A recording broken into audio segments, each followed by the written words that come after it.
oldest brother Drake and his wife Kelly. Drake is suffering from an acute case of douchey older brother syndrome, wrestling with Crispin and calling him fat. Crispin gets further annoyed talking to his dad about a fellowship because he hasn't been published, and admitting that he and Aaron are suffering from some real money problems. Night comes, and with it the rest of the family, including sister Amy, who seems like a sweetheart, and her boyfriend Tariq, an artsy-fartsy scarfsy guy, as well as youngest brother Felix and his girlfriend Z. And with that, we have our cast. I just want to know how much it means to us that you're all here. It means a lot to me too, Babs, because the acting in this movie is one of the things that sets it apart. These are all really talented actors playing very defined characters, and a lot of the casual conversation is improvised, so it ends up feeling very real. That's why this dinner scene is so great to watch, as you get a feel for each person and their relationships with the others around them. For instance, Felix and Z clearly see his family as some kind of joke. Crispin and Aaron are just trying to stay above it all. Drake won't let them though, as he pointedly asks them how they met and reveals to everyone that Aaron was actually Crispin's PA. Drake voices his thoughts on the matter. What? What's that?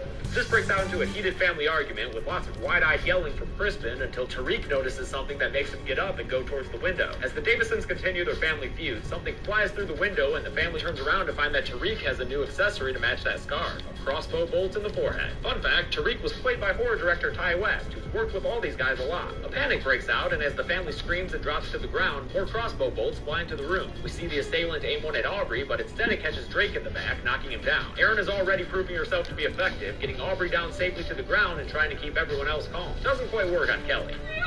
This one looks like it's When cell phones won't work, Felix provides some useful information about cell phone channels. Nope. The attackers must be using them. They're illegal, but you can get them on the internet for like $30. Felix, you fucking lowlife. What are you calling me a lowlife for, man? I'm just trying to help the situation. Aaron directs the Davisons to safety, having them use chairs as shields to run past the windows and stopping them from pulling the arrow out of Drake's back, since that would be bad news there. The family tries to come up with a plan of action. Felix suggesting someone make a run for a vehicle, and they have a brief argument over who should go. I'm the fastest, but I got this fucking arrow in my shoulder has to do with your legs. I'm the fastest. Yeah, the fucking arrow in his back. Stop yelling at me, Kelly. It's that kind of nationalistic black humor that really makes me enjoy the movie so much. Aaron tries to talk them all into staying, but Amy says she wants to prove herself and help her family. Felix and Paul open the doors as Amy runs full speed, ready to make a heroic dash. But instead, she runs straight into a wire strung across the doorway. She falls to the ground, her throat gushing with blood, and lies there bleeding to death for a good long while as her parents and siblings scream, watching her die. It's actually really effective the way Aubrey screams about her baby dying and Drake goes into shock at the sight of his dead sister. This movie's able to go from funny to emotional on a dime, all while keeping it real. This is that good shit, yo. Aaron ain't got time for tears. Instead, arming herself with a knife, making sure all the doors and windows are locked, and trying to text 911. Crispin's a little amazed by it. He'd be even more impressed if he saw what happened in the kitchen when an attacker punches through the window and grabs Aaron. She uses her knife to stab the tiger masked man's arm and pin it to the wall, but as she's looking for something to finish the job with, he manages to get away. If Aaron's on one end of the keeping it cool spectrum, Aubrey's on the opposite, so distraught that Paul has to take her upstairs and put her to bed. Yeah, good luck having sweet dreams after seeing your daughter's throat open like a Ziploc bag. She doesn't actually have to worry about her bad though, since from under the bed comes a wolf masked invader. She notices him in the room just in time for him to raise his machete and slash it down on her, giving us a grade A Barbara Crampton scream. When the rest of the family runs upstairs, they enter the room to find her dead on the bed, machete lodged deep into her skull for the 5th kill of the movie. I think Wolfmask should copyright that font. It's perfect for bloody messages on the wall. Paul is obviously real messed up over his wife's death, so Kelly does the decent thing and covers up her body. Then she checks under the bed for monsters and finds a giant loud jump scare as Wolfmask appears. This freaks her out so much she runs straight out of the house. Drake tries to follow, but gets a squirrel caught on the garrote wire, causing him to pull the bolt out of his back and then faint from blood loss or shock or whatever. Kelly runs through the woods and doesn't notice when she runs past an attacker in a lamb. She exits from left by a lamb. She gets to Eric's house and since she's a big Dwight Tilley fan, she wants in on his one-man jam session. Little does she know, he's just the corpse on a couch. Before she can figure it out, she turns around and gets punched by a lamb mask through the window. It's actually kind of a mean-spirited scene here that doesn't sit entirely well with me, as Kelly tries to crawl away and is casually pursued by the assailant. He allows her to discover Eric's body before slamming her through a glass table, then is all like, now watch this drive, and hacks into Kelly's skull. She's our 6th victim of the film, and at this point, the bodies are coming at a pretty steady rate. Lamb Mask takes a breather next to his pale dead Eric, and one of my favorite shots of the movie, since it looks like he could be the star to a really fucked up beer commercial. Back at the house, they drag Drake back inside, and Crispin agrees to make a run for it to a place he can safely call the cops from. He and Aaron share a goodbye kiss, and then he hacks away the garrote wire and runs off. Aaron takes charge once more, directing Felix and Z to help remove Drake's body behind some curtains, and shooting down Felix's idea to hide in the basement. I think it's a bad idea to just pull gas down the stairs and turn a match. She also boils some water for later use and grabs a handful of culinary weapons for everyone. A crash through the window causes her to drop them all though, so she's unarmed when Tiger Mask invades the house with an axe in hand. He swings it down at her, but she dodges it and fights back with a foot to the crotch, then immediately grabs a meat tenderizer and hits him with it in the back of his knee. Then, guys, Aaron just goes fucking ham on this asshole, beating him in the back of the head until he's down, and then doing what we always want our horror movie characters to do, and making sure he's dead for real by tenderizing his skull into a little meat patty, extra rare. It's absolutely brutal and kind of a turning point for this movie, as the viewer and the other characters realize just how formidable Aaron's going to be. She rips off the Tiger Mask to reveal the face of screenwriter Simon Barrett, but the characters don't know that, of course, and say they've never seen this guy before. Meanwhile, Paul has realized that whoever killed Aubrey is still in the house. He heads upstairs armed with a knife to extract his justice. When Felix comes upstairs to check on him, Wolf Mask comes from behind and slits Paul's throat with a machete. Paul stumbles around, reaching out to a disgusted-looking Felix for help before finally falling to the ground and bleeding out to death, staring up at Felix and Z as he dies. They're pretty impassive about his death, about as impassive as Wolf Mask when he walks up next to them and stands there. Really? You had to do that right in front of me? Turns out Felix and Z are working with the killer. A fun twist to the movie that makes a rewatch really interesting as you start to read into all the looks they give each other. Meanwhile, Lamb Mask discovers Tiger Mask's body and starts huffing and puffing and blowing the table over, which is definitely not appropriate for his mask. How many times we gotta tell you to stay in character, Lamb Mask? Aaron hears his temper tantrum from behind the door to the basement and arms herself with the tools she has on her. But Lamb Mask overhears her and starts Jack Torrance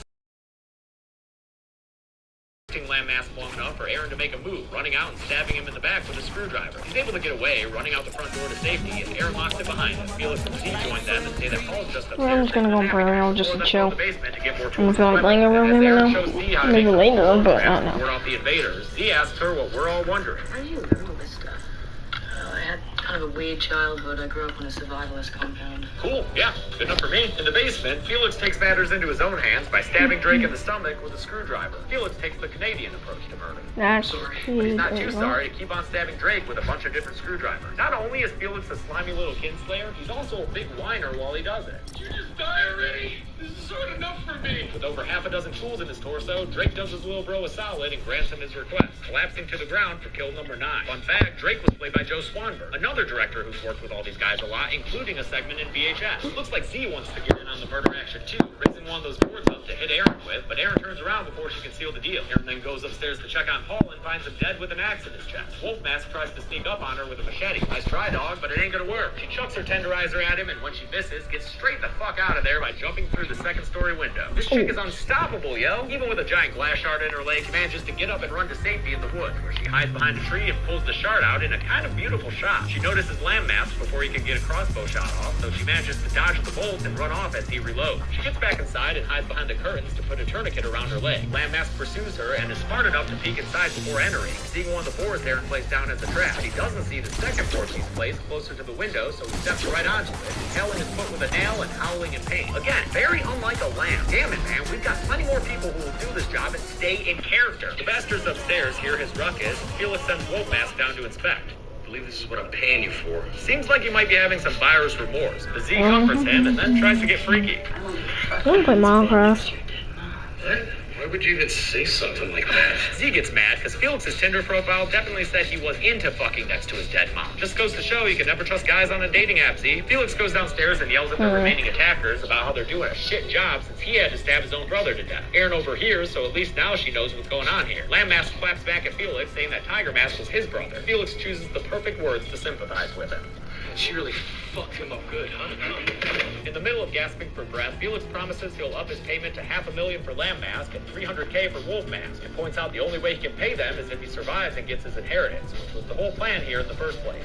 You two better be getting enough money to pay us. Would I be doing this if I wasn't? Just then, Aaron's phone goes off because of an emergency message from 911, and Wolf Mask says he'll take care of it. When he opens the curtains, she jabs him in the throat and runs away, causing all the other assholes to give chase. But she tricks them after running out the front door by immediately going back inside the house through an open window. So when Felix, Z, and Wolfie run off after her through the forest, they don't know they're on a wild goose chase. Lamb Mask lags behind the others, though, and notices the open window. As he peeks inside to see what's going on, Aaron stabs him in the head with a knife. He falls to the ground dead. No double tap from Aaron. Aaron required. And honestly, I feel like Aaron's over the hump here. I think Lamb Mask was the scariest of all the assailants. Actually, I don't think she has anything to worry about, judging by that badass shot of her standing in the window. She sets up a trap in the doorway that'll cause the axe to swing into whoever opens the front door. Kind of a bummer then when Wolf Mask enters through the trap-free window. Aaron sees him and runs off, escaping into the basement, where she takes a log and knocks out all the lights down there. When Wolf follows, she distracts him by setting up a camera to repeatedly flash, blinding him as he approaches it. She jumps out and beats him to death with the log, which we mostly hear since we can only see during the burst of light from the camera. A fun and artful way to capture another kill. When Aaron goes back upstairs, Felix, now armed with the crossbow, takes his shot but misses. He and Z are looking to finish this whole thing off, so she takes the crossbow with a leveling glee while he goes to his trunk to turn off the cell phone jammer and grab a knife. Stabby stabby, Z tries to be sneaky, but Aaron ambushes her and gets her in a headlock, or some other technical term that I'm sure people will yell at me for not using. When Felix rushes in to save Z, Aaron uses splash. But we're not gonna die, what? It's not even hot,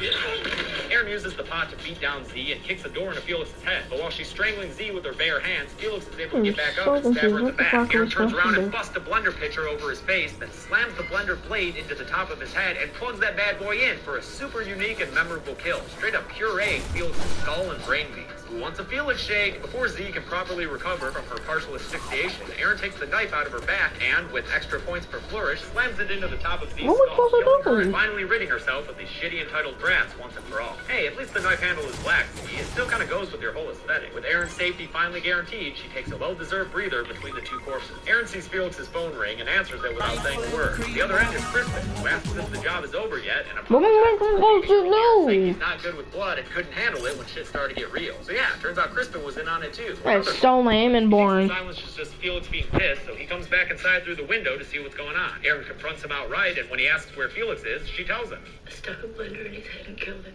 Oh. Okay. He seems cool with that because now he'll get all the inheritance. He assures Aaron that they never meant to kill her because she would be the witness who could attest to everything that happened. But then she just had to go and mess it up.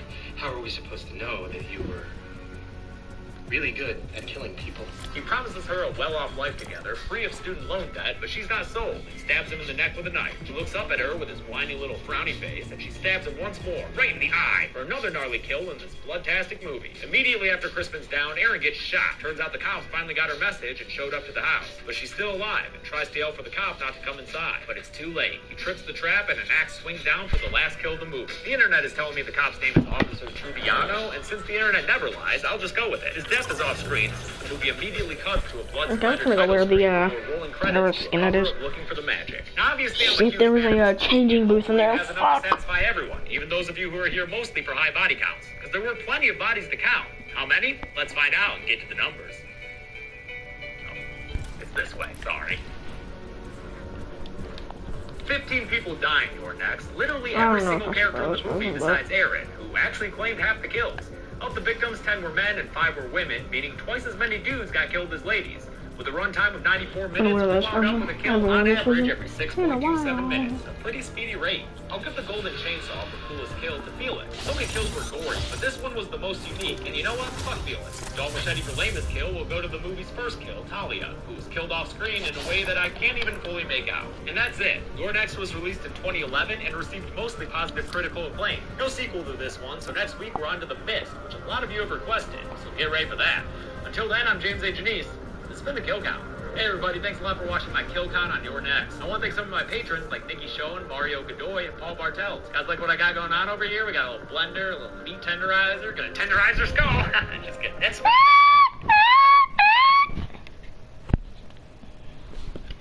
we are Jarritos. It's cause we taste super good. Super good, super good, super good. Super good, super good, super good. Super good, super good, super good. We just taste super good.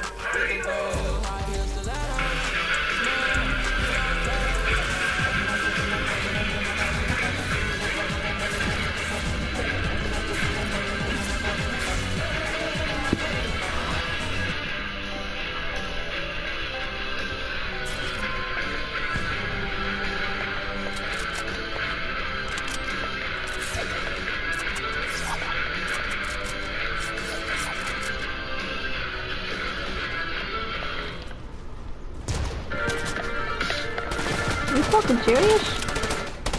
Welcome to the Kill Count, where we tally up the victims in all our favorite horror movies. Okay, so I'm just gonna lie. Today we're looking at Final Destination 3, released in 2006. What the fuck? Okay, I need to stop streaming. You dumb motherfucker. Which is fundamentally the same as the first two films. Thanks to a detailed premonition, a small group of people are able to avoid a tragic catastrophe, only to be hunted down by death in a certain order. That really sucks. With mousetrap killers in increasingly graphic ways. Part 3 sees I gotta end my stream. I'm tired of